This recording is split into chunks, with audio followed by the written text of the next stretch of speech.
Medina শরীফের মাটি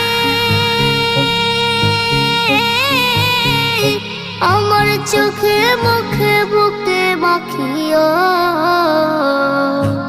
এমন পবিত্র মাটি, এমন পবিত্র মাটি আমার নবীর রওজায়।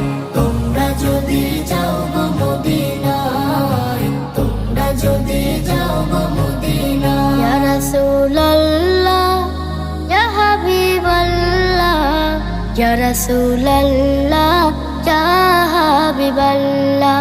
মদিনা শরীফের মাঝে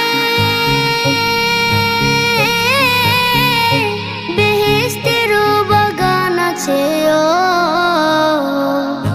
সেই বাগানে শুয়ে আছেন, সেই বাগানে শুয়ে আছেন প্যারা নবী মুস্তাফায়।